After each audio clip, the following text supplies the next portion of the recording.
தேவன் இந்த பூமியை ஒரு நம்ம வந்து எப்படி இதை பண்ணலாம் அப்படின்னு பார்த்தீங்கன்னா, ரெண்டு பேரும் பேசப்போம். நானும் பேசணும், நீங்களும் பேசணும். கேட்குற கேள்விகளுக்கோ இல்லை உங்களுடைய இதை பேசும்போது ஒரு முடிவுக்கு வரணும் இல்லையா? அப்போ ஒரு பொருள் இருக்குது, இல்லை இந்த சர்ச் இருக்குது. இந்த சர்ச்சு எதுக்கு கட்டணும் அப்படின்னு பார்த்தீங்கன்னா, நம்மளாம் சேர்ந்து ஜெபம் பண்ணணும் அப்படிங்கிறது. அதே மாதிரி தேவன் இந்த பூமியை படைச்சிருக்கிறார் அப்படின்னா என்னவா இருக்கும்? எதுக்காக படைக்கணும்? நோக்கம் இருக்கணும். இல்லை பைக் இருக்கு, இல்லை இந்த மைக் இருக்கு, ஏதோ ஒரு நோக்கம் இருக்கும், காரணம் இருக்கும். அப்ப தேவன் இந்த பூமியை எதனால படைச்சார் அப்படிங்கிற ஒரு கேள்வி கேட்டோம்னா நம்ம என்ன சொல்லலாம்? நமக்கு என்ன தெரியும்? தேவன் எதுக்காக படைச்சார்? அதாவது தெரியுதுங்களா? என்ன தேவைன்னு அவரை ஆராதிக்க இல்லை. அப்போ அதெல்லாம் நம்ம போய் கண்டிப்பா பார்க்கணும் இல்லையா? இப்போ ஒரு கட்டடம் இருக்கோ இல்ல ஒரு காலேஜ் கட்டடத்தை கட்டி வச்சுட்டு என்ன பிரயோஜனம்? என்ன ஒரு நோக்கம் இருக்கும். ஒரு பைக்கு இல்ல இந்த மெழுகுவர்த்தி எரியுதுன்னா வெளிச்சம் தான் இல்லையா? ஒரு நோக்கம் இருக்கும். தேவன் அப்படி சும்மா ஆராதனை பண்ணணும் அப்படின்னா இல்லை. தேவனுக்கு ஒரு நோக்கம் இருக்குது. நம்ம அதை பத்தி விரிவா அப்புறம் பார்க்கலாம். என்னன்னா மல்கியா 2:16 என்ன சொல்றாங்க? 2:15 தேவ பக்தி உள்ள ஜனத்தை எடுக்கணுங்கிறது இல்லையா? வசனத்தை வாசிக்கலாம். மல்கியா 2:15.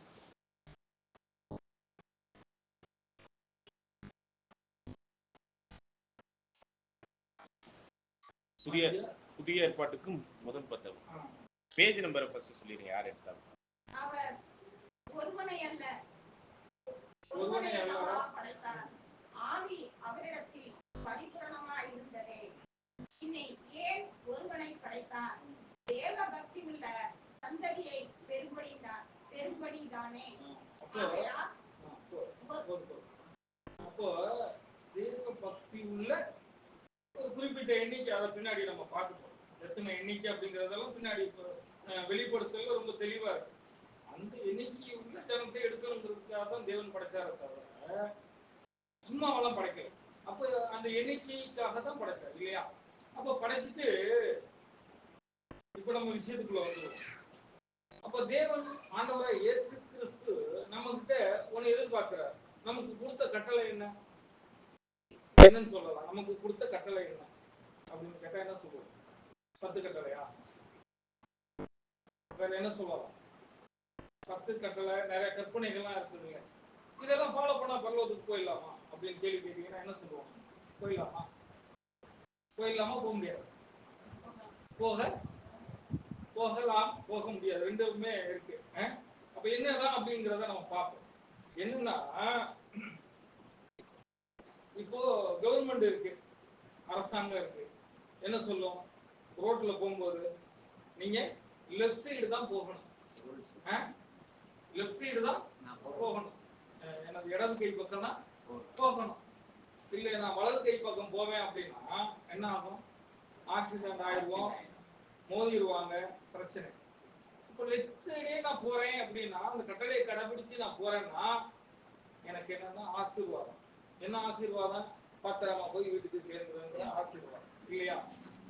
இந்த கற்பனை எல்லாம் கடைபிடிச்சா எனக்கு என்னன்னா, அது எனக்கு தேவன் கட்டளை கொடுத்துருக்கிறா, நீ பாவம் செய்யாத, நீ திருடாத, நீ இந்த மாதிரிலாம் ஏகப்பட்ட கிட்டத்தட்ட நியாயப்பிரமாண சட்டத்திட்டம் 600 சில்லற இருக்கு. அவெல்லாம் எதுக்கு? எனக்கு. கடைபிடிச்சனா எனக்கு பலன் உண்டு, கடைபிடிக்கலன்னா எனக்கு கண்டிப்பா பனிஷ்மெண்ட் உண்டு.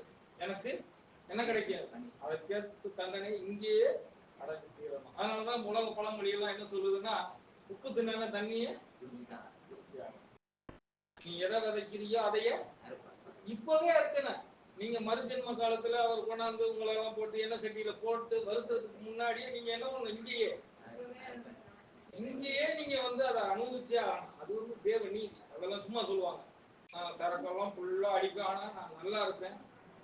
இங்கேயே தண்டனை, கிட்னி போயிடும், குடும்பம் கெட்டு போயிடும். அந்த மாதிரி கட்டளையை கடைபிடிச்சா வாழ்வு உண்டு. அது யாருக்குன்னா நமக்கு. பாவம் செய்கிறதுனால தேவனுக்கு ஏதாவது நன்மை கிடைக்க போறா? இல்ல பாவம் நான் செய்யாம புனிதனாவே வாழ்றேன், தேவனுக்கு ஏதாவது நன்மை கிடைக்க போறா அப்படின்னா இல்லை.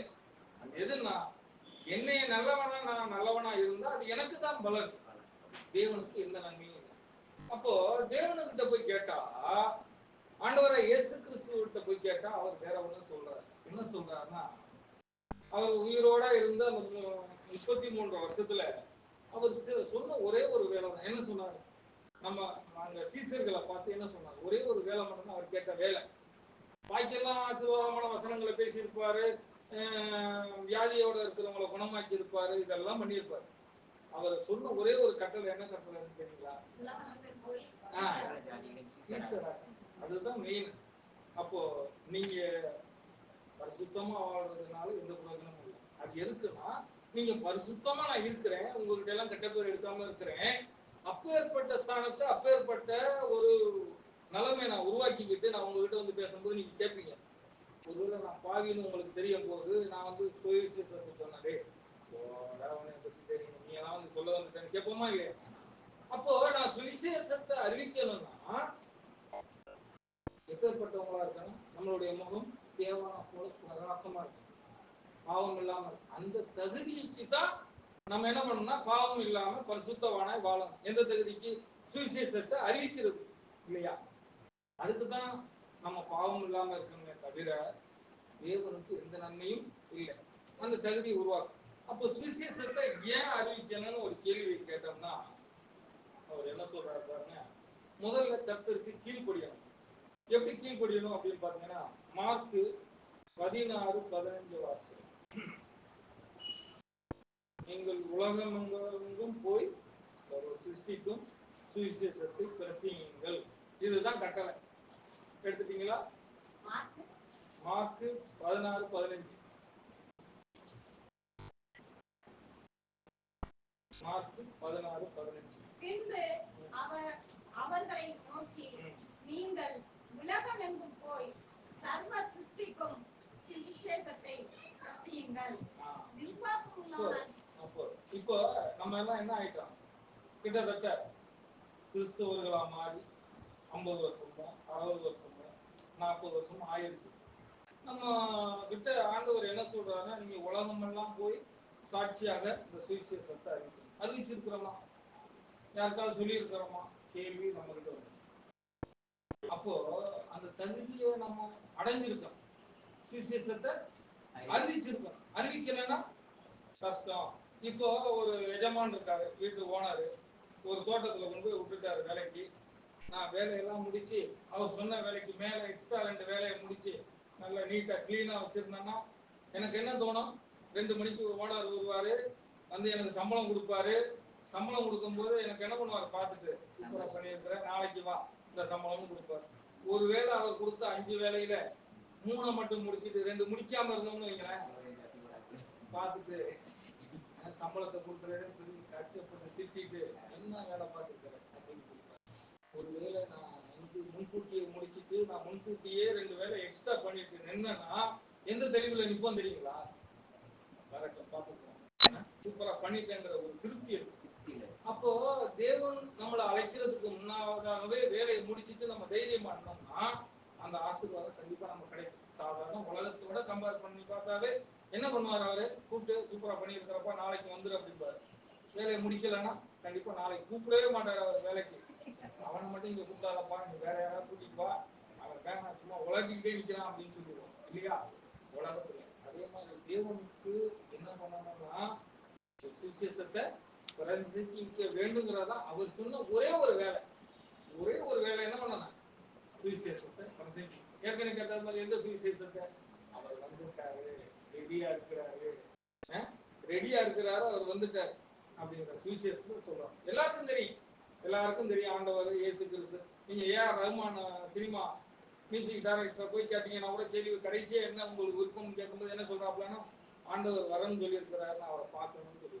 அப்ப சாதாரண உலக மக்களுக்கு அந்த ஒரு இயக்கங்கள் உண்டு. அது எல்லாருக்குமே தெரியும். ஆண்டவர் 2ஆம் வருகையில வர்றதை எல்லாரும் எதிர்நோக்கி இருக்கிறோம். அதுக்கு முன்னாடியே நம்ம என்ன பண்ணியிருக்கணும்? வேலை முடிச்சு ரெடியா இருக்கணும். அப்படி இல்லைன்னா அந்த கட்டளையை அசட்டை பண்றதுனாவே என்ன அர்த்தம்னு சொல்லிட்டாருன்னா, தேவ கட்டளையை அசட்டை பண்ணுகிறவன் கர்த்தர் அவனே அசட்டை பண்ணுவார் இல்லையா? ஒரு வேலை சொன்ன எஜமான் சொன்ன வேலையை செய்யல அப்படின்னா அசட்டை பண்ணுவாரா இல்லையா எஜமான்? அதே மாதிரி தேவன் ஆண்டவராக இயேசு கிறிஸ்து நமக்கு ஒரு கட்டளை கொடுத்துருக்கிறாரு, சுவிசேஷம் சொல்லணும்னு. நான் அந்த கட்டளையை கேட்டுட்டு நான் நடக்கலைன்னா அவரு என்ன பண்ணுவார்? அசட்டை. அவரு சொன்ன வேலையை நான் அசட்டை பண்ணியிருந்தா அவர் கண்டிப்பா நம்மளுடைய இதை அவரும் அசட்டை. அதனால என்ன பண்ண, சுவிசேஷத்தை அறிவிங்க. இருக்கிற கால்கள் நல்லா இருக்கும் போது, அதனாலதான் பிரசங்கில வாசிக்கும் போது உன் வாலிப பிரயாத்துல எல்லாத்தையும் செஞ்சு முடிச்சிரு. கால் நடக்க முடியாததுக்கு அப்புறம், வாய் பேச முடியாததுக்கு அப்புறம் போய் சுவிசேஷத்தை எப்படி அறிவிக்க முடியும்? பல்லெல்லாம் கொட்டிட்டு போய் சுவிசேஷத்தை சொன்னா வாய் வளரும். அப்போ தெளிவா சொல்ல முடியும். வாழ்க்கை இருக்கும்போது சுவிசேஷத்தை பிரசங்கிக்கணும் அப்படின்னு சொல்லிட்டு நாங்க சொல்றோம். அதனாலதான் நம்ம ஏற்கனவே பார்த்தோம். என்ன அப்படின்னா, ஒரு சிலர் புனிதமா வாழ்ந்தாலே போதும், ஆண்டவருடைய பரலோகத்துக்குள்ள நம்ம போயிடுவோம் அப்படின்னு நினைச்சிருக்கீங்க. அதெல்லாம் முடியாது. நம்மளை விட இந்துக்காரவங்க ரொம்ப தெளிவா இருக்கிறாங்க. ஏதாவது கரெக்டா உபவாசம் இருந்து கரெக்டா காவடியை தூக்கி கரெக்டா எல்லாம் செய்யறா, கோடி கணக்குல இருக்கான். அவன்ல பரலோகத்துக்கு போகணும், அவன்ல பரலோகத்துக்கு போகணும். அவன் போக முடியாது, நமக்கே தெரியும். அவன் போக முடியாது, நமக்கே தெரியும். ஏன் தெரியும்? உண்மையான தெய்வம், பிதாவாகிய தேவன் நமக்கு ஒருத்தர் இருக்கிறார். நம்ம மட்டும் தான் மாட்டோம். அவன் நாளைக்கு இந்த கோயில்ல பக்தியா இருப்பான், அடுத்த நாள் இன்னொரு கோயில்ல பக்தியா இருந்துட்டு அவன் போயிட்டே இருப்பான்.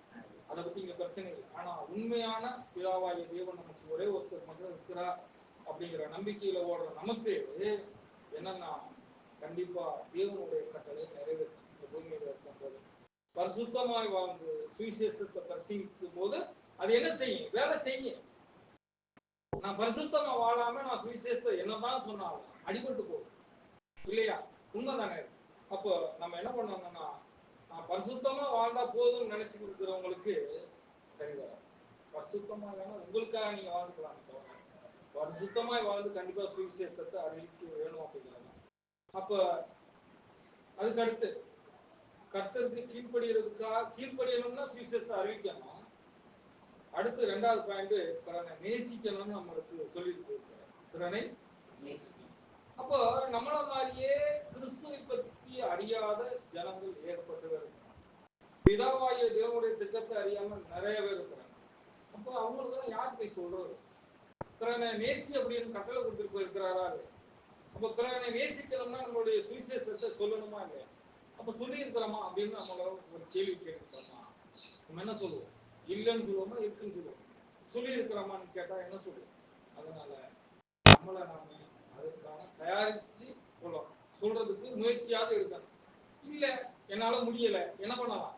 2 பேரை வாங்க, நம்ம சர்ச்சில் ஞாயிற்றுக்கிழமை ஆராதனை ஸ்டார்ட் பண்ணிட்டோம், 2 பேர் வாங்க, இங்க ஆரம்பிச்சிருக்கிறோம் அப்படின்னு கூப்பிடுறோம். அதுவுமே தேவனுடைய ஊழியம் இல்லையா? அதனாலதான் ஆண்டவர் ஒரு ஓமையா சொல்லும் போது என்ன சொல்லிட்டாருன்னா, ஒருத்தருக்கு 5 தாளந்து, ஒருத்தருக்கு 3 தாளந்து, ஒருத்தருக்கு 1. உங்களுக்கு ஏற்றது மாதிரிதான் அவர் கொடுத்திருக்கிறார தவிர நீ 5 எல்லாத்தையும் பண்ணு அப்படின்னாலும் கொடுக்குற. ஆளுக்கு ஏற்றது மாதிரி. ஒரு தாளந்தை பெற்றுக்கொண்டவங்களும் இருப்பாங்க இல்லையா? அவங்க என்ன பண்ணலாம்? கூப்பிடலாம், அந்த மாதிரி ஊழியத்தை செய்யலாம். அப்போ நம்ம கூட வாட்சிக்கலாம் பாருங்க. மத்தேயு 5:44, 5:44, மத்தேயு 5:44.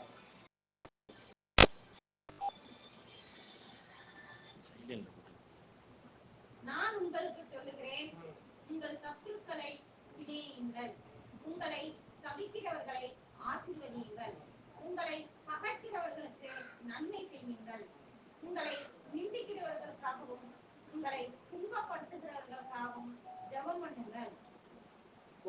இங்க பாத்தீங்களா, ரொம்ப தெளிவா சொல்லிட்டார். சத்துருக்களை சிநேகிக்கணும். அப்படிதான் ஆண்டவராக இயேசு கிறிஸ்து கூட சத்துருக்களை தெரியாம செய்யறாங்க அப்படின்னு சொல்லி மன்னிப்பு கொடுத்து அவங்களை ஏத்துக்கிட்டாரு இல்லையா? அதே மாதிரிதான் அப்ப நம்மளை பயங்கரா, நம்மளை சத்துருவா நினைக்கிற எல்லாரையும் நேசிச்சு அவங்களுக்கு என்ன பண்ணணும்? அவங்களும் நம்மளை போலவே பரலோகத்துக்கு வரணும் அப்படின்னு சொல்லிட்டு ஜெபம் பண்ணுங்க. அவங்களுக்கு போய் சமாதானத்தை சொல்லுங்க, அவங்களுக்கு போய் சத்தியத்தை சொல்லி அவங்க கூப்பிடுங்க அப்படின்னு சொல்லிட்டு சொல்றாங்க. அப்போ பிறனை நேசிக்கிறதுனால நம்ம போய் என்ன பண்ணணும்? அவங்களுக்கு சத்தியத்தை சொல்லணும். மூணாவது, நமது கடமையை நிறைவேற்ற வேண்டும். 1 கொரிந்தியர் 9:16 வாசிக்கலாம். இது நம்ம மேல விழுந்த கடமை அப்படின்னு சொல்லிட்டு சொல்றாங்க. 1 கொரிந்தியர் 9:16.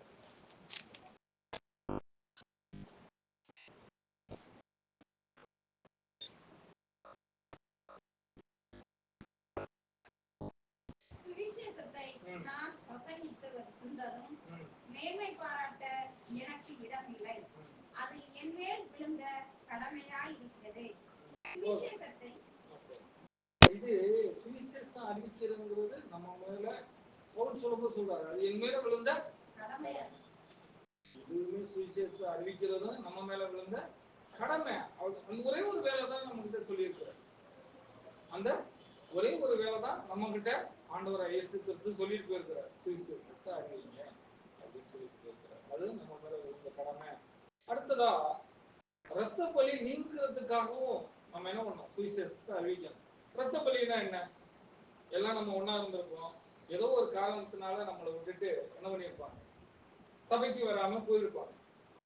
அவங்கள போய் என்ன பண்ணணும், நம்ம பேசி கீசி வாங்க கூப்பிடணும். ஒருவேளை நீங்க அவருக்கு இருக்கிற அவர் மேல இருக்கிற பிரச்சனையா இருக்கட்டும், இல்லையா நம்மளால அவங்களுக்கு ஏற்பட்ட பிரச்சனையா இருக்கட்டும், அவங்கள்ட்ட போய் என்ன பண்ணணுமா, ரத்த பலி நீங்கத்தக்கதாக அவங்கள்ட்ட போய் சமாதானம் பேசணும். ஒருவேளை அவங்க பேசி அவங்க இங்க வந்துட்டா ரத்த பலி நீங்கிரும், அந்த ரத்த பலி நம்ம மேல சாராது. ஒருவேளை போய் பேசி அவங்க சரியாகல, அவங்க போயிட்டாங்க அப்படின்னா ரத்த பலி யார் மேல சேரும், அவங்க மேலே சேரும். வசனம் வாசிக்கலாம் பாருங்க, எசேக்கியேல் 3வது அதிகாரம் 18வது வசனம்.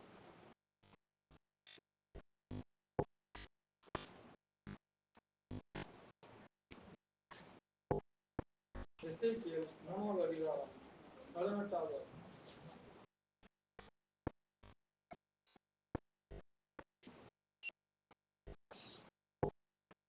சாகவே சாவாய் என்று நான் துன்மார்க்கனுக்கு சொல்லுகையில், நீ துன்மார்க்கனை தன் துன்மார்க்கமான வழியில் இராதபடிக்கு எச்சரிக்கும்படியாகவும் அவனை உயிரோடே காக்கும்படியாகவும் அதை அவனுக்கு சொல்லாமலும் நீ அவனை எச்சரிக்காமலும் இருந்தால் அந்த துன்மார்க்கன் தன் துன்மார்க்கத்திலே சாவான். அவன் இரத்த பலியோ உன் கையிலே கேட்பேன். நீங்க போய் சொல்லணுமா, ஒருத்தர் ஏதோ தவறு பண்றாரு, தவறு பண்ணிட்டு போயிட்டாருன்னா அவர்கிட்ட போய் சரி பண்ணி அவரை கூப்பிட வேண்டியதும் ஒரு ஊழியம் தான், இல்லையா? அது ஒரு ஊழியம் தானே. நம்மள மாதிரியே இருந்திருப்பாங்க, ஏதோ ஒரு காரணத்தினால நம்மளை விட்டுட்டு போயிருப்பாங்க, அவங்கள சரி பண்ணி கூப்பிட வேண்டியதும் ஒரு வேலை, அதுவும் ஒரு நற்செய்தி பணிதான். அதுக்கடுத்து பார்த்தோம்னா கர்த்தருடைய மன உருக்கம், மன உருகிறார் அப்படின்னு கூட பார்க்கணும். இப்போ மத்தேயு 9:36 38 வாசிக்கும் போது அவர் என்ன பண்றாருன்னா, திரளான ஜனங்களை கண்டு பயங்கரமா மனம் உருகிறார். ஏன் உருகிறாருன்னா, இவ்வளவு பேருக்கு நற்செய்தியை சொல்லணுமே அப்படின்னு சொல்லிட்டு. அதனாலதான் அவர் என்ன சொல்றாருன்னா, அறுப்பு மிகுதி கொஞ்சம் சொல்லிட்டு மன உருக்கம். அப்போ அந்த ஆண்டவராக இயேசு கிறிஸ்துவினுடைய மன உருக்கத்தை நீக்கணும்னா நம்ம என்ன பண்ணணும், அந்த பணியை, அறுவடையின் பணியை நம்ம கண்டிப்பா செய்யணும். அப்ப அறுவடையின் பணியை நம்ம செஞ்சு நிறைவேற்றி அறுத்து தானியத்தை கொண்டாந்து களஞ்சியத்துல சேர்த்து நம்ம நிற்கும் போது கண்டிப்பா ஆண்டவர் கூப்பிட்டு, நல்ல ஊழியக்காரன், நீ நல்லதை செஞ்சா நீ என்ன பண்ணுவ, அநேகத்தின் மீது உன்னைய அதிகாரியா நான் வைக்க போறேன் அப்படின்னு சொல்லுவார், இல்லையா? இல்லை நான் அறுக்க மாட்டேன் அப்படின்னு சொன்னா யாருக்கு நஷ்டம், நமக்கு தான் நஷ்டம். அறுக்க மாட்டேன், வயலின் அறுப்பு வேலையில நான் போய் அறுக்காம நான் நின்றுகிட்டே இருந்தேன்னா, சூரியன் மறைஞ்சு போனதுக்கு அப்புறம் இருள் வந்ததுக்கு அப்புறம் நான் அறுக்கிறேன் அப்படின்னு சொன்னோம்னா ஓனரே ஒத்துக்க மாட்டாரு. பாம்பு விழும்பு கடிச்சு வீட்டுக்கு போயிருங்க, நீ அறுக்க வேணாம் குளிக்க வேணாம், கரெக்டா? அப்போ காலங்கள் இருக்கும் போதே அறுவடை அறுத்து முடிச்சிடணும். நம்ம காலங்கள் இருக்கும் போதே அந்த வேலையை நம்ம செஞ்சு முடிச்சிடணும். செஞ்சு முடிக்காம, அறுவடையை செஞ்சு முடிக்காம காலங்கள் தப்பி போயிருச்சுன்னா அறுக்க முடியாது, அறுத்து பிரயோஜனம் இல்லை அப்படிங்கிறத சொல்றேன். அப்போ அந்த மன உருக்கத்தை ஆண்டவராக இயேசு கிறிஸ்து உருகிய அந்த மன உருக்கத்தை நிறைவேற்றுவது யாரோட பொறுப்புங்க? யாருக்கிட்ட விட்டுட்டு போயிருக்கிறார்? சீசராகிய நம்ம கிட்ட கொடுத்துட்டு போயிருக்கிறார். நீங்க போய் என்ன பண்ணுங்க, அறிவிங்க அப்படின்னு மன உருக்கமாயிடும். அந்த மன உருக்கத்தை நீக்க வேண்டியது யாரு? இப்போ நம்ம தான், இல்லையா? அதுக்கு அடுத்து கர்த்தருக்கு வேற ஆடுகள் கொண்டு வர்றதுக்காகவும் நம்ம என்ன பண்ணணும், சுவிசேஷத்தை அறிவிக்கணும். கர்த்தருக்கு விருப்பம் இல்லாத, கர்த்தருக்கு பத்தி தெரியாத, தொழுவத்தில் இல்லாத வேற ஆடுகளும் வெளியில இருக்கு. அவங்களெல்லாம் யார் தான் கொண்டாடுறது? ஆண்டவர் நேரா பேசி வாப்பாங்க அப்படின்னு சொல்ல போறாரு. அவருடைய ஊழியத்தை யார் தான் செய்யணும்? நம்ம தான் செய்யணும். அப்போ தேவனை பற்றி தெரியாத, ஆண்டவராய் இயேசு கிறிஸ்து பற்றி தெரியாத நிறைய ஆடுகள் இருக்குது. அந்த ஆடுகளுக்கெல்லாம் வாங்க, இங்க ஜீவன் உள்ள தண்ணீர் இருக்குது, பசி ஆறக்கூடிய, பசியை ஆற்றக்கூடிய ஒரே ஒரு சத்தியங்கள் உள்ள ஒரே ஒரு இது யாருன்னு பார்த்தீங்கன்னா நம்ம ஆண்டவராய் இயேசு கிறிஸ்துவோடைய வேதத்திலிருந்து கிடைக்கக்கூடிய சத்தியம் தான். இது மட்டும்தான் என்ன பண்ணும், உங்களை திருப்தி ஆக்கும். நீங்க எவ்வளவுதான் தண்ணி குடிச்சாலும் வெளியில திருப்தி ஆகாது.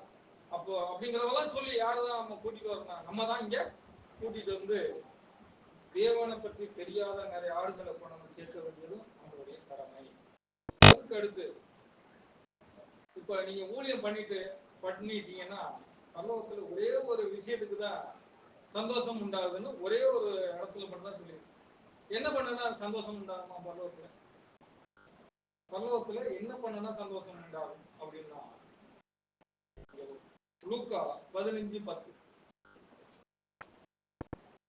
நீங்க எவ்வளவு நல்லது பண்ணுங்க, 1000 பேருக்கு நீங்க உதவி செய்யுங்க, அதெல்லாம் பத்தி பரலோகத்துல நன்மை, அதாவது சந்தோஷம் இருக்காது. ஒரு 100 பேருக்கு சேலை வாங்கி கொடுங்க, 100 பேருக்கு வேஷ்டி வாங்கி கொடுங்க, அதெல்லாம் பரலோகத்துல சந்தோஷம் இருக்காது. எதை குறித்து அங்க பரலோகத்திலேயே சந்தோஷம் உண்டாகிற ஒரே ஒரு வேலை, அதுபோல மனம் திரும்புகிற ஒரே பாவி நிமித்தம் தேவனுடைய தூதருக்கு முன்பாக சந்தோஷம் உண்டாயிருக்கிறது என்று உங்களுக்கு சொல்லுவேன்.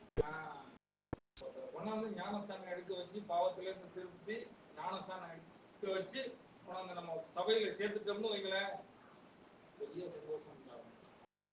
அந்த வேலையை யார் செய்யணும்? நம்ம தானே செய்யணும். அந்த ஒரு வேலையை தான் நான் கடைசி காலத்துல அவர் என்ன பண்றாருன்னா ஓய்வு நாள்ல ஆண்டவராக இயேசு கிறிஸ்து இப்போ பிதாவுக்கு 6 நாள் வேலை செஞ்சு 7ஆம் நாள் ஓய்வு நாளா, அதே மாதிரி ஆண்டவருக்கும் ஒரு 6000 வருஷம் வேலை செஞ்சிருப்பார். வேலை செஞ்சுட்டு கடைசி ஓய்வு நாளை இப்போ நம்ம கிட்ட கொடுத்துருக்கோம். யாருக்கு வேலை செய்யணும்? நம்ம தான் வேலை செய்யணும். அவர் வந்து வேலை செய்ய போறாரு. வேலை செஞ்சுட்டு போய் ஊழியத்துக்காக நிற்க போறவர் என்ன நான் கூப்பிட்டு கை கட்டி நம்மளுக்கு அப்பேற்பட்ட ஒரு மகிழ்ச்சியான ஒரு தருணத்தை உருவாகும் அப்படிங்கிறத கூட நம்ம பார்க்கலாம்.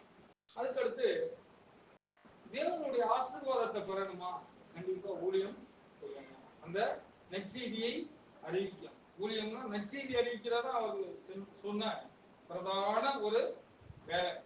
அப்ப பிதாவாகிய தேவனால் கனப்படுத்தப்படுவோம் இல்லையா?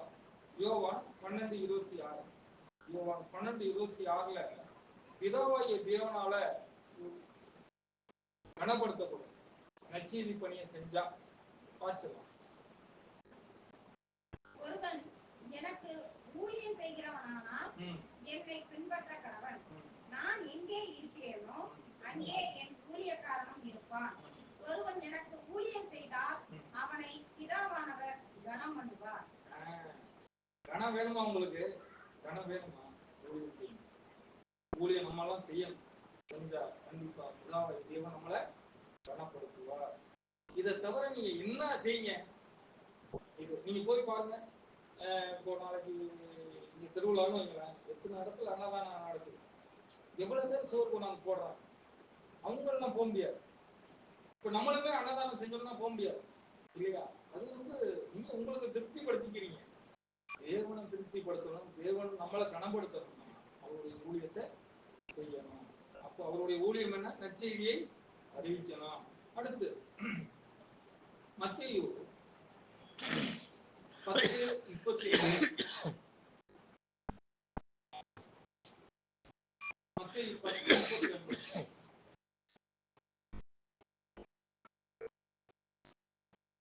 மனுஷர் முன்பாக என்னை அறிக்கை பண்ணுகிறவன் எவனோ அவனை நானும் பரலோகத்தில் இருக்கிற என் பிதாவின் முன்பாக அறிக்கை பண்ணுவேன். நல்லா தெரிஞ்சுக்கங்க,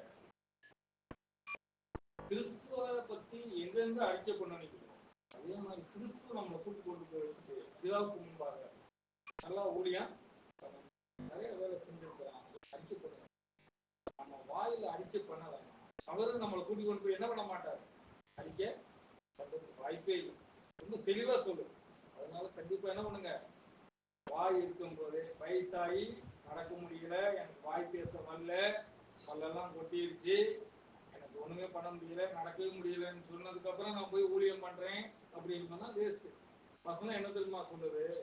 நீங்க என்ன பண்ணிருக்கீங்கன்னா, நசல் பிடித்ததையும் வேணான்னு ஒதுக்குனதையும் எனக்கு கொண்டாந்து காணிக்கையா கொடுக்குறீங்க. எங்க வாசிக்கிறோம்? மலிக்காவில்லையா?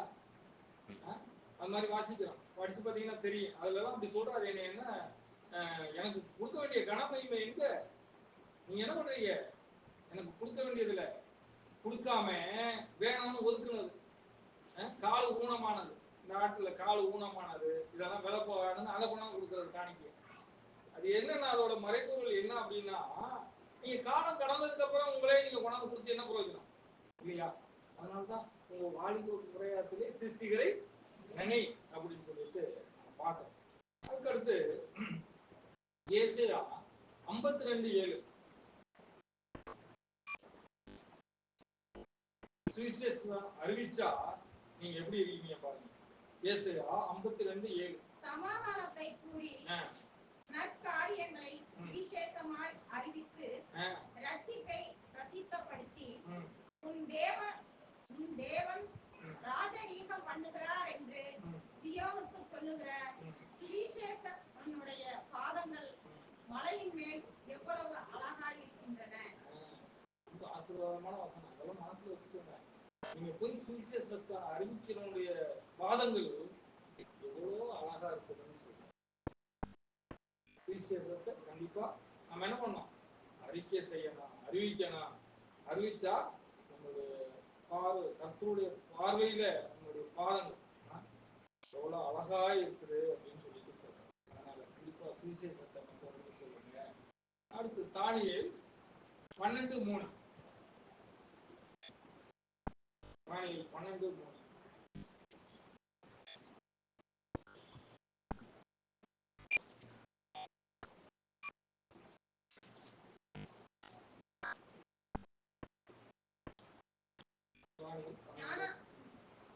ஞானவான்கள் ஆகாய மண்டலத்தின் ஒளியை போலவும் அநேகரை நீதிக்கு உட்படுத்துகிறவர்கள் நட்சத்திரங்களைப் போலவும் என்றென்றைக்கும் உள்ள சதா காலங்களிலும் பிரகாசிப்பார்கள். ஆமா, சுவிசேஷம் அறிவிச்சா நட்சத்திரங்களை போல பிரகாசமா இருக்கும். ஞானவான்கள், இப்போ ஞானவான்கள்னா அது ரொம்ப முக்கியம். நம்ம என்ன பண்ணிடக்கூடாதுன்னா, ஞானத்தை வளர்த்துக்கிறதுல தேவனை பற்றி அறிகிற அறிவுல என்ன பண்ணணும்னா ஆகிட்டே இருக்கணும். இப்போ ஒன்றும் இல்லை, முன்னாடி எல்லாம் அவங்களுக்கு எல்லாருக்குமே தெரியும், இந்த சின்ன போண்டாவில் லைட்டாக கீறிட்டு கொஞ்சோண்டு குருணா மருந்துன்னு சொல்லுவோம்னா என்ன சொல்லுவோம்? குருணா மருந்து தானே. லைட்டாக போண்டாவில் தடவிட்டு நாய்க்கு போட்டீங்கன்னா செத்து போவோம். ஒரு 20 வருஷத்துக்கு 25 வருஷத்துக்கு முன்னாடி. இன்னைக்கு போண்டாவில் நீங்கள் ஃபுல்லாக திணிச்சு கொண்டு போடுங்களா, நாய் சாவாது. இங்கே எங்கேயாவது இப்போ பார்த்துருக்கீங்களா? எங்கேயாவது நாய் இப்போ வசந்துன்னு செத்து போனதை எங்கேயாவது பார்த்துருக்கீங்களா? இப்போ இல்லை. ஏன் தெரியுங்களா? வளர்ச்சி. என்ன வளர்ச்சி தெரியுங்களா? அதுக்குள்ள ஒரு எதிர்ப்பு சத்து வந்துருச்சு. அன்னைக்கு இருந்து அதே குருணா மருந்துக்கு தான் இன்னைக்கு அதே வீரியம் இருக்கு. ஆனா நாய் சாகலை. ஏன் சாகலைன்னா, அந்த போண்டாவை தின்னு இந்த மாதிரி விஷத்தை, சின்ன சின்ன விஷத்தை தின்னு அது அப்படியே அந்த குரோமோசோம் அந்த ஜீன்லயே எதிர்ப்பு சத்து வந்துருச்சுங்க. சயின்டிஸ்ட் நான் சொல்றேன், சயின்டிஸ்ட் சொன்னதை நான் உங்களுக்கு சொல்றேன். அப்போ காலத்துக்கேற்ற ஞானம், காலத்துக்கேற்ற அறிவு, தேவனை பற்றிய அறிகிற அறிவுல நம்ம வளர்ச்சி அடைஞ்சிருக்கோம். இப்போ இந்த புக் இருக்கு இல்லையா? வேண்டாம், ஒரு டாக்டருக்கு படிக்கக்கூடிய புக் இருக்கு. ஏன்னா இன்னைக்கு நீட்டு புக் இருக்கு.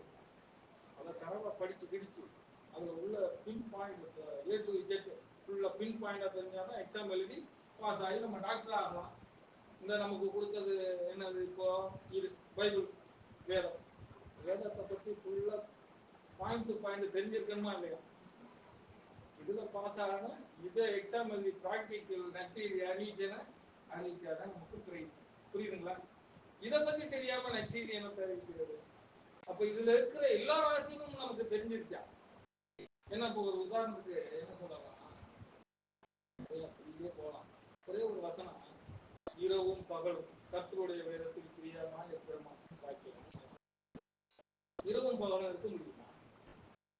24 hours நீங்க பைபிளை மட்டும் படிச்சு தியானமா இருந்துட்டே இருக்க முடியுமா? அங்க என்ன சொல்றாரு? இரவும் பகலும் கர்த்தருடைய வேதத்துல பிரியமா இருக்கிறவங்க தான் பாக்கியவான். நீங்க 24 மணி நேரம் இருந்து பாருங்களேன். ஒரு நாளைக்கு காத்து மூலம் போகக்கூடாது, தூங்கக்கூடாது, யார்ட்டையும் பேசக்கூடாது, இருக்க முடியுமா? அங்க வேற ஏதோ சொல்ல வர, அப்படி சொல்லுவாரா கடவுள்? தேவன் அப்படி சொல்லுவாரா நம்மளை பார்த்து? அப்ப வேற ஏதோ சொல்றாரு. நம்ம என்ன சொல்லுவோம்? எப்பதான் இந்த எருவு நம்ம விட்டு போயிருமோ, எப்பதான் அப்படி வேணாம், எப்பதான் விடியுமோ. விடியும்னா என்ன அர்த்தம்? விடி கேள்விப்பட்டீங்க? எப்பதான் இந்த விடியுமோ அப்படின்னு சொல்றாங்க, கேள்விப்பட்டீங்களா? விடியும்னா என்ன அர்த்தம்? அவங்க சொல்றதுக்கு என்ன அர்த்தம்னு தெரியல. என்ன நீங்கன்னா துன்பம், கரெக்டா? அப்ப இரவுனா துன்பம், பகல்னா இன்பம். இன்பத்திலையும் துன்பத்திலையும் கர்த்தருடைய தியானமாக இருக்கிற மனுஷன் வாக்கியவான். துன்பம் வந்தாலும் வேதத்தை படிங்க, இன்பம் வந்தாலும் வேதத்தை படிங்க, எப்போதும் வேதத்தை படிங்க. இதைத்தான் அவர் மறைமுறையா சொல்லியிருக்கார் இல்லையா? இதை நம்ம புரிஞ்சுக்கணும். அதுக்கு ஆதார வசனம் வேற வேற இடத்துல இருக்கும். அப்புறமா நம்ம ப்ராப்பரா படிப்போம், தெளிவா படிப்போம்.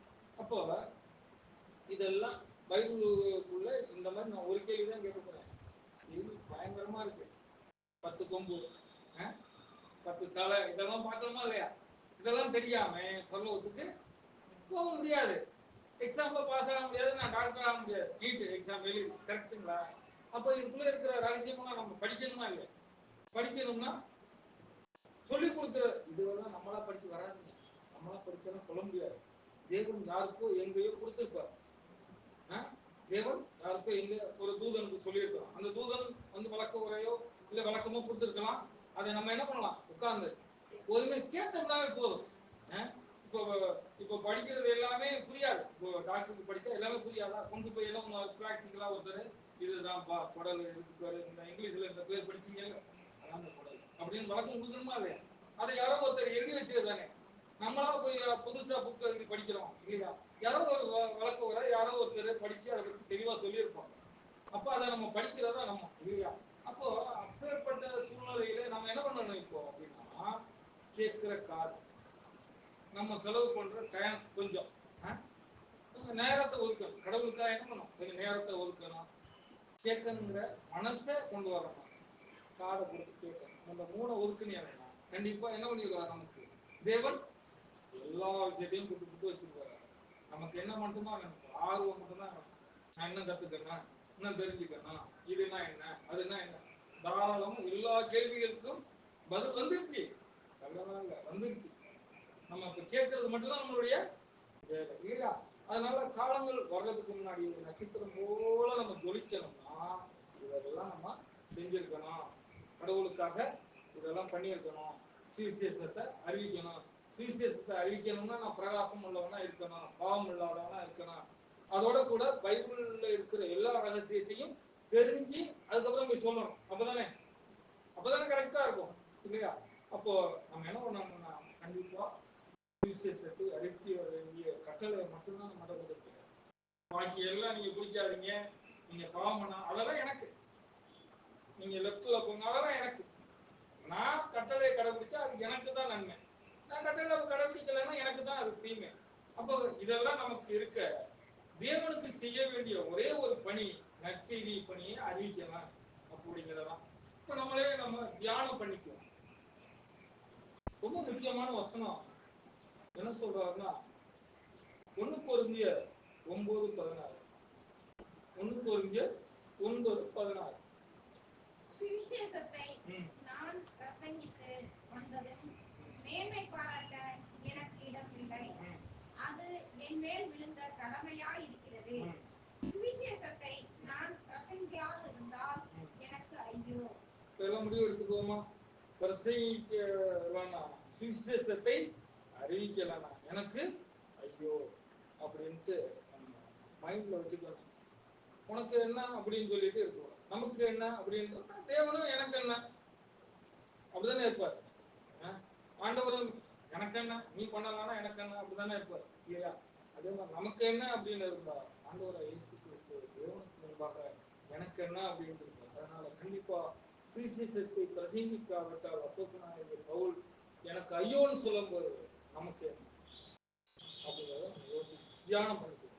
அடுத்து நீதிமொழிகள் 11:30. நீதிமொழிகள் 11:30.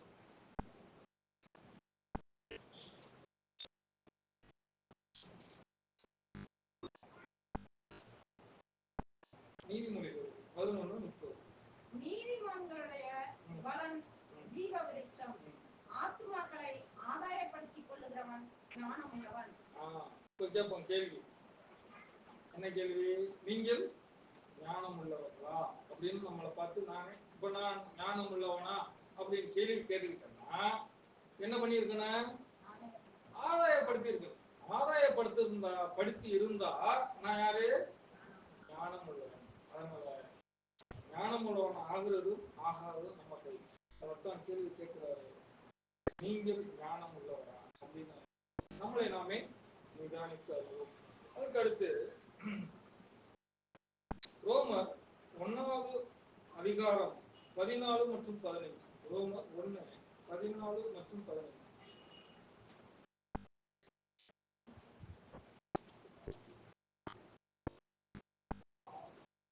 ரோமர் 1:14 மற்றும் 15. கிரேக்கரும் மற்ற அந்நியர்களும் ஞானிகளுக்கும் மூடருக்கும் நான் கடனாளியாய் இருக்கிறேன். ஆகையால் ரோமாபுரியில் இருக்கிற உங்களுக்கும் என்னால் இயன்ற மட்டும் சுவிசேஷத்தை பிரசங்கிக்க விரும்புகிறேன். இங்க என்ன சொல்றாருன்னா அப்போஸ்தலன் பவுல் இவங்க எல்லாருக்கும் கடன்காரனா இருக்காங்க. எதுல? சுவிசேஷம் அறிவிக்கிறதுல நான் கடன்காரனா இருக்கிறேன் அப்படின்னு அவர் சொல்றாரு. நம்மளும் கடன்காரனா இல்லையா? வாழ்க்கை ஃபுல்லா கடன்காரனாவே இருக்கும். நம்மளும் என்ன பண்ணோம்?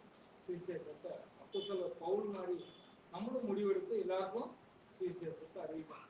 சுவிசேஷத்தை அறிவிக்கணும்னா நீங்க போய் முழுசா எல்லாமே தெரிஞ்சிருந்தாதான் சொல்லணும். அதெல்லாம் இல்லை. எனக்கு எப்படி சொல்றது? தானியம் இருக்குது, அறுக்கிறோம், அறுத்து கொண்டாந்து எங்க கொடுப்போம்? இடிக்கிற இடத்துல கொடுத்தா போதும், அவன் இடிச்சு நமக்கு அரிசியா கொடுத்துருவான். புரியுதுங்களா? அறுத்து தானியத்தை எங்க கொண்டாந்து சேர்த்துட்டோம்னா போதும். ஆலையில என்ன பண்ணுவான்? அவன் இடிச்சு நல்லா சாப்பிடுற மாதிரி நம்மளுக்கு கொடுத்துருவான். அதனால நீங்க போய் அறுத்துட்டு வந்தாவே போதும். அதை தேவன் என்ன பண்ணிடுவாரு? ஆலையில போட்டு இடிச்சு சரி பண்ணி தானியமா ஆக்கிடுவார் இல்லையா? அதனால நீங்க போய் வாயால வாங்கன்னு கூப்பிட்டாலே சுவிசேஷம் தான். வாங்க அப்படின்னு சொன்னாரு. நீங்க இதுல படிக்கும்போது வந்து பாருன்னு சொல்லிட்டு போயிருப்பாரு ஒருத்தர். ஞாபகம் இருக்குங்களா? என்ன இங்க போயிருந்துலன்னு ஓடும்போது யாரு? அந்திரேயா சொல்லுவாரு, பாரு அப்படின்னு சொல்லிட்டு. அதுவே ஒரு ஊழியம் தான். அதனால அதெல்லாம் ஒரு தாளந்து பெற்றவங்க. அதனால எனக்கு 5 தாளந்து அப்படியெல்லாம் இல்லை. ஒரு தாளந்து கூட அதுக்கு கூட என்னதான் வந்து பாருங்கன்னு சொல்றதே பெரிய தாளம். தேவன் பயன்படுத்துறாரா அப்படின்னு பார்த்துட்டு நம்மளை பயன்படுத்துறாரு அப்படின்னு தெரிஞ்சாவே அது பெரிய ஆசீர்வாதம். அப்பேற்பட்ட பொறுப்பு நம்ம கிட்ட கொடுத்துருக்கிறாரு பாருங்க. யாரா கொடுப்பாங்க? அப்போ ஒரு முதலமைச்சரே இருக்கிறாரு. அப்பா விஷயமா அதை போய் எடுத்துட்டு வானாக்கு, அவனை போய் கூட்டிட்டு வானாக்கு எவ்வளவு சந்தோஷப்படுவான். முதலமைச்சர் ஏன்னு சொல்லிட்டாரு, அவர் இவனை கூட்டிட்டு வர சொன்னாருன்னா எவ்வளவு சந்தோஷப்படுவான். இல்லையா? உண்மையா பொய்யா? தேவன் குப்பையும் புழுதியும் பரதேசியும் ஞானமற்றவர்களா இருக்கிற நம்மளே ஞானிகளை பைத்தியக்காரனாக்கும் பொருட்டு நம்மளை செலக்ஷன் பண்ணிருக்கிறாங்க. அப்பேற்பட்ட சுவிசேஷத்தை போய் நம்மளை சொல்லணும்னு பெரிய பெரிய ஆளுகள்லாம் வர்றதில்லை. அவருக்கு பிடிக்காதுன்னு எல்லாம் இல்லை, அவங்க வரமாட்டாங்க. ஏன்னு கேளுங்க, உலகத்துல எல்லாம் ஆசீர்வாதத்தையும் பெற்றுக்கொண்டு தெரியாது நீ எல்லாம் எனக்கு சுவிசேஷம் சொல்றாரா அப்படின்னு இருப்பாங்க. அதனால நம்மளை வச்சுதான் அவங்களை எல்லாம் போய் சுவிசேஷம் சொல்லணும். அதனால அது கூட சுவிசேஷம் தான் இல்லையா? அதனால வந்து பாருங்க, வாங்க அப்படின்னு கூப்பிட்டாரு. அதுவும் சுவிசேஷம் தான். அப்ப நான் கடனை தீர்க்க என்ன முயற்சி பண்ணியிருக்கேன்? நான் எனக்கு கொடுத்த பொறுப்பை நிறைவேற்ற நான் என்ன முயற்சி பண்ணியிருக்கேன்? நம்மளே நம்ம கேட்டுக்கணும். அடுத்து எசேக்கியேல் 3:18. அதை ஏற்கனவே படிச்சதுதான். இரத்த பலி நீங்கத்தக்கதாக நீங்க போய் என்ன பண்ணுங்க? வீட்டுல குடும்பத்துல இருக்கிறவங்களுக்கு சொல்லி நீங்க கூப்பிடலாம். கூப்பிட்டு வரலன்னா தேவன் அவர் பார்த்துக்குவாரு. அந்த இரத்த பலி யாருக்கு மேலையா? அவங்க மேல போயிடும். நீ அவனை அதை பத்தி கவலைப்படாது. சொல்ல வேண்டியது கடமை. வாயத்தை சொல்லிடணும். விளைய செய்கிறவர் தேவன். அப்போலோ நீர் பாய்ச்சுனா பேதுரு விதைத்தார். அப்போலோ நீர் பாய்ச்சுனா விளைய செய்கிறவர் சொல்றது நான், விளைய செய்கிறவர் தேவன். அவர் நினைச்சா பிதாவாய தேவன் ஒருவனை இழுத்துக் கொள்ளாவிட்டால் ஆண்டவர் இடத்துல வரப்போறது இல்லை. கண்டிப்பா நம்ம போய் சொல்லுவோம், தேவன் இழுப்பாரு, வந்தாங்க ரத்தம் வரலன்னா ரத்தப்படி அவங்களோட, அவ்வளவுதான். கண்டிப்பா என்ன பண்ணணும், நம்ம வாயை திறக்கணும். இப்ப என்ன பண்ணலாம், வாயை கண்டிப்பா திறந்து கூப்பிடணும். அதுதான் பிதாவாகிய தேவன் ஆண்டவர் மூலமா நம்ம கிட்ட சொல்ற ஒரு செய்தி, நற்செய்தியை நீங்க அறிவிக்கணும். அதுக்கு அடுத்து பாத்தீங்கன்னா மத்தேயு 9வது அதிகாரம் 36-38. மத்தேயு 9வது அதிகாரம் 36-38.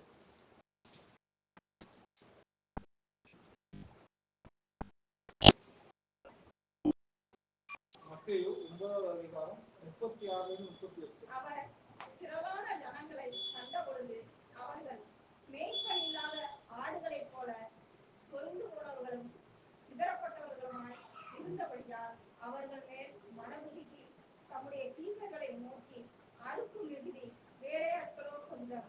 ஆதலால் அறுப்புக்கு எஜமான் தமது அறுப்புக்கு வேலையாட்களை அனுப்பும்படி அவரை வேண்டிக் கொள்ளுங்கள் என்றார். எஜமானர் பிதாவினிடத்துல நீங்க வேண்டிக்கங்க அப்படின்னு சொல்லிட்டு அங்க ஆண்டவராகிய இயேசு கிறிஸ்து தன் கண்ணீரை சிந்தாத அளவுக்கு மனம் வருந்தி அங்க சொல்றத பார்க்கணும். அப்ப அவருடைய கண்ணீரை நீக்கணும்னா நம்ம என்ன பண்ணோம், யாருக்கு வேலை செய்யணும், சுவிசேஷ ஊழியத்தை செய்யணும். முக்கியம் சுவிசேஷம் எல்லாருக்கும் தெரியும். இந்துக்காரங்கிட்ட போய் கேட்டா கூட அவங்களுக்கு இயேசுவை பத்தி தெரியும்.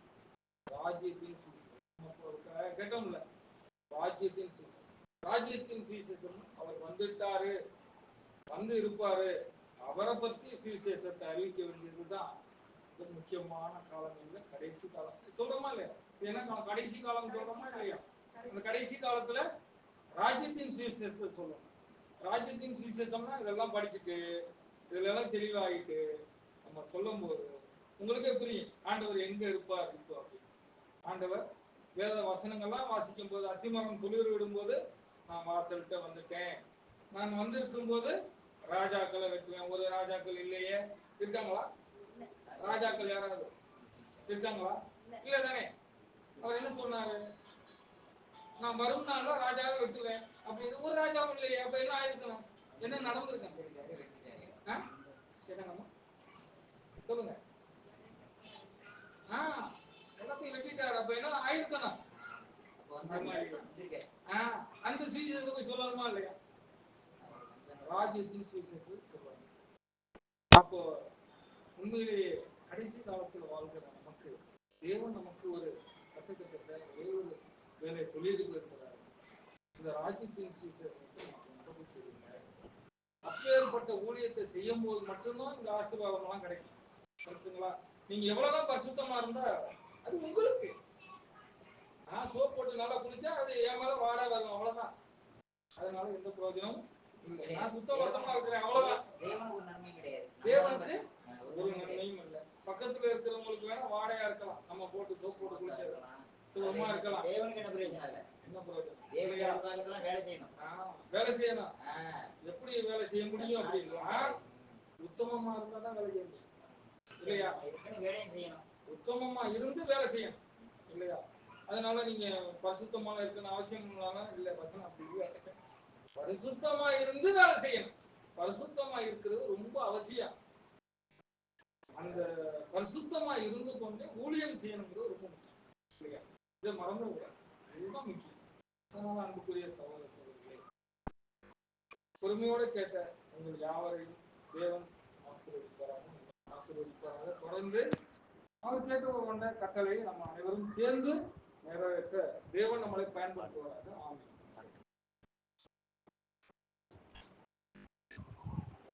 அன்புக்குரிய சகோதர சகோதரிகளே, இந்த காலத்துக்கேற்ற சத்தியத்தில் ராஜ்யத்தின் சுவிசேஷம் விசேஷ விதமாக இது நம்ம மேலே விழுந்த கடமை. இந்த கடமையை நாம் செய்ய வேண்டியவர்களாக இருக்கிறோம் என்பதை இந்த ஒரு ஆராதனை பகுதிக்குரிய பாடத்தின் மூலமாக நம்ம தெரிந்து கொண்டோம். காலத்துக்கேற்ற சத்தியத்தில் ராஜ்யத்தின் சுவிசேஷம் என்னங்கிறத தொடர்ந்து இந்த ஒரு ஊழியத்திற்குள்ளாக எங்களால் இயன்ற ஒரு காரியத்தை நாங்கள் தொடர்ந்து செய்வதற்கு இந்த ஊழியத்தின் அடிப்படையில் அநேக இடங்களில் தமிழ்நாடு முழுவதிலுமே அநேக மாவட்டங்களில் இந்த ஊழியங்கள் நடக்குது. வடநாட்டில் நடக்குது, அமெரிக்கா போன்ற யூரோப்பு நாடுகள்லையும் நடக்குது. இந்த கடைசி கால ராஜ்யத்தின் சுவிசேஷத்தை குறித்த காரியங்கள். அது ஏற்றகால பைபிள் சத்தியங்களின் அடிப்படையில் நம்ம இதை செய்கிறோம். அதை நம்ம உற்சாகப்படுத்தி கிறிஸ்துவனுடைய 2ஆம் வருகைக்கு நம்மளை தயார் பண்ணக்கூடிய மிக முக்கியமான ஒரு ஊழியம். சரிங்களா? ஆகவே அதற்குரிய ஒரு விஷயத்துல தான் இந்த சுவிசேஷமானது அறிவிக்கப்பட வேண்டும். அறிவிச்சாதான் இந்த உலகத்துக்கு முடிவுன்னு பார்க்குறோம். சரிங்களா? ஓகே, நான் 2 ஒரு விஷயத்த வசனமாக சொல்லி இந்த ஒரு கூடுகையை நம்ம நிறைவு செய்யலாம். இப்போ நம்ம கடைசி காலத்தில் தான் வாழ்ந்துக்கிட்டு இருக்கிறோம் அப்படிங்கிறதுக்கு எதை வச்சு நம்ம ப்ரூவ் பண்ணலாம்? இப்போ ஆதி அப்போஸ்தலர் காலத்திலே சொன்னாங்க நம்ம கடைசி நாட்களில் வாழ்ந்துக்கிட்டு இருக்கிறோம்னாங்க. கடைசி நாட்கள் வந்துருச்சு அப்படின்னு அநேகர் பழைய ஏற்பாட்டிலையும் கூட சொல்லியிருக்கிறாங்க. கடைசி காலம் வந்துருச்சுன்னா ஒரு அடையாளம் உலகத்தில் நடக்கணும். அது என்னன்னு தெரியுங்களா? வசனத்தில் இருக்கு. கொரோனா 2019 வந்துச்சா? 19 தானே? 19 தானே வந்துச்சு. இதே கொரோனா 1919 வந்துச்சு. இதே 100 வருஷத்துக்கு முன்னாடி வந்துச்சுங்க, ஸ்பெயின் ஃப்ளூ அப்படின்னு சொல்லி. இதே நோய் தான், நீங்கள் கூகுளில் போய் சர்ச் பண்ணி பாருங்கள், அப்பயே வந்துருச்சு. சரிங்களா? இந்த கொள்ளை நோய், நிலநடுக்கம், இதெல்லாம் அப்பையிலேருந்து நடக்குது, இப்பயும் நடக்குது, நடந்து கொண்டு தான் இருக்குது. இது ஒரு அடையாளம் தான், இல்லைன்னு சொல்லலை. கரெக்டாக இந்த கொரோனா வந்தது தான் கடைசி காலம்ங்கிற மாதிரி எங்கேயாச்சும் வசனம் இருக்கா? முடிவுக்கு ஆரம்பம்னு சொல்லப்பட்டிருக்கு மத்தேயு 24. சரிங்களா? இந்த கொள்ளை நோய்கள்லாம் முடிவுக்கு ஆரம்பம். ஒரு வசனம் படிக்கலாம், தானியேல் 12ஆம் அதிகாரம் 4வது வசனம். நாம் இந்த கடைசி நாட்களில் வாழ்ந்துக்கிட்டு இருக்கிறோம், முடிவு காலத்தில் வாழ்ந்துக்கிட்டு இருக்கிறோம், இந்த உலகத்தின் முடிவு காலத்தில் வாழ்ந்துக்கிட்டு இருக்கிறோங்கிறதுக்கு இந்த வசனம் என்ன சொல்லுதுன்னு பாருங்க. தானியேல் 12ஆம் அதிகாரம் 4வது வசனம்.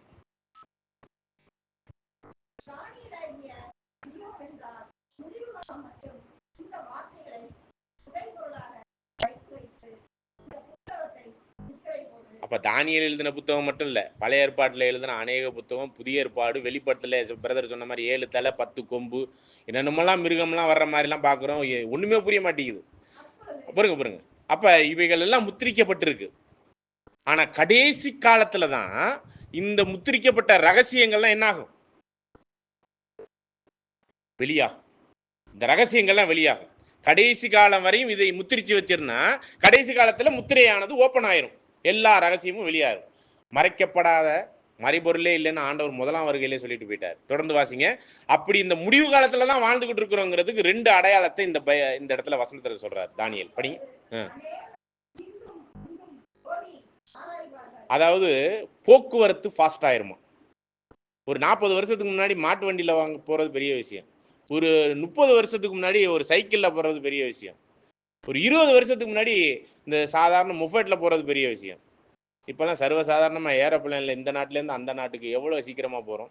போக்குவரத்து எப்படி இருக்குது, நம்முடைய தகவல் தொடர்பு எப்படி இருக்குது, இது அதிகமாக இருக்குங்கிறார். எப்போ எப்போ எப்போ? உலக முடிவு காலத்தில். உலக முடிவில் முத்திரிக்கப்பட்டதெல்லாம் வெளியாகும். அப்படி வெளியாகக்கூடிய அதே டயத்தில் உலகத்தில் ஒரு அடையாளம் இருக்கும், போக்குவரத்து மற்ற எல்லாம் ஃபாஸ்ட் ஆயிரும், தகவல் தொடர்புலேருந்து எல்லாம் ஃபாஸ்ட் ஆயிரும். இன்னொரு விஷயம் என்னன்னு பாருங்க, படிங்க.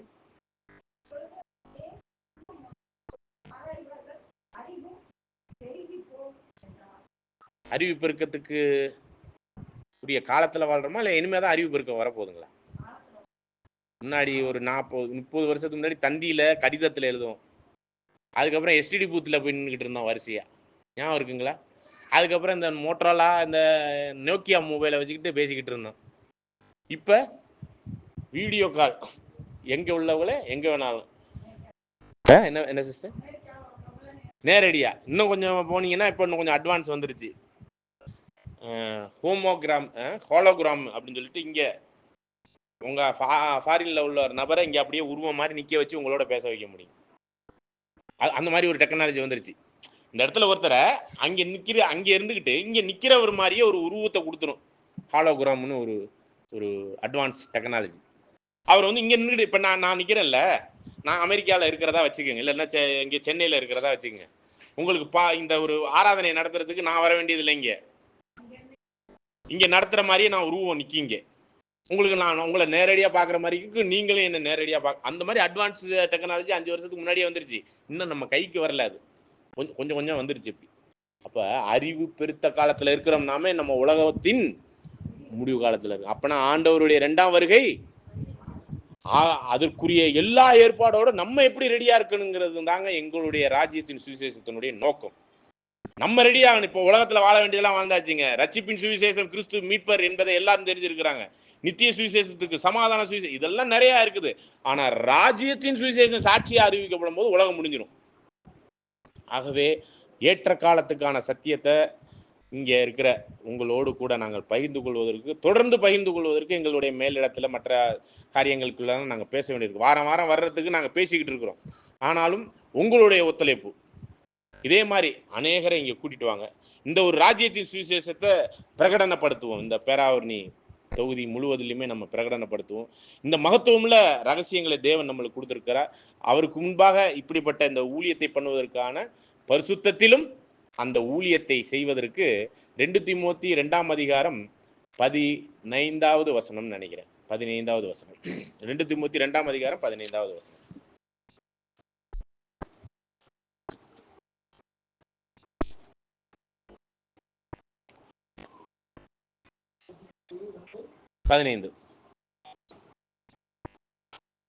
நீ வெட்கப்படாத ஊழியக்காரனாயும் சத்திய வசனத்தை நிதானமாய் பகுத்து போதிக்கிறவனாய் உன்னை தேவனுக்கு முன்பாக உத்தமனாக நிறுத்தும்படி ஜாக்கிரதையாய் இரு. சரிங்களா?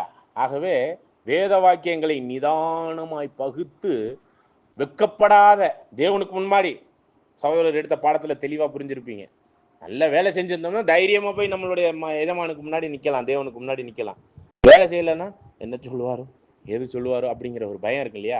அதற்கான முழு தகுதியோடு போய் நிற்பதற்கு வேத வாக்கியங்களை ஆராய்ந்து பார்த்து உத்தமமான ஊழியத்தை செய்ய இந்த ஒரு ராஜ்யத்தின் சுவிசேஷத்தில் ஒவ்வொருவரும் அவங்களால முடிஞ்சதை, நாங்கள் காணிக்கை தசம பாகம்லாம் எங்கேயும் வாங்குறது இல்லைங்க.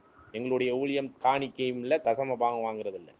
நாமெல்லாம் யார் தெரியுங்களா? வேத வசனத்தின்படி ராஜரீக ஆசாரிய கூட்டம்.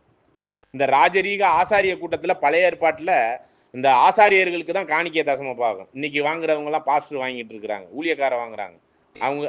அவங்க ராஜரீக ஆசாரிய கூட்டமா? நாம் தானே தேவனுடைய ஆசாரியர்கள். அப்படின்னா நம்மளுக்கு யாருங்க காணிக்கை தசம பாகம் கொடுக்கறது? நம்ம இன்னொருத்தவங்களுக்கு கொடுத்துக்கிட்டு இருக்கிறோம். அதனால நாங்கள் எங்களுடைய ஊழியம் காணிக்கை தசம பாகம்லாம் இல்லைங்க. உங்கள் மனசு, சகோதரர் சொன்ன மாதிரி உங்களுடைய டைம், உங்களுடைய வாஞ்சை, உங்கள் நேரத்தை கொடுங்க. மற்றதெல்லாம் தேவன் உங்களுக்கு அள்ளி அள்ளி கொடுப்பார், ஏற்ற காலத்துக்குரிய ஏற்ற சத்தியத்தை. ஆகவே உத்தமமும் உண்மையும் உள்ள ஊழியக்காரர்களாய் தேவனுக்கு முன்பாக நிற்க தேவன் தாமே கிருபையோடு நம்மளை ஆசீர்வதிப்பாராக. ஆமீன். ஆகவே இந்த ஒரு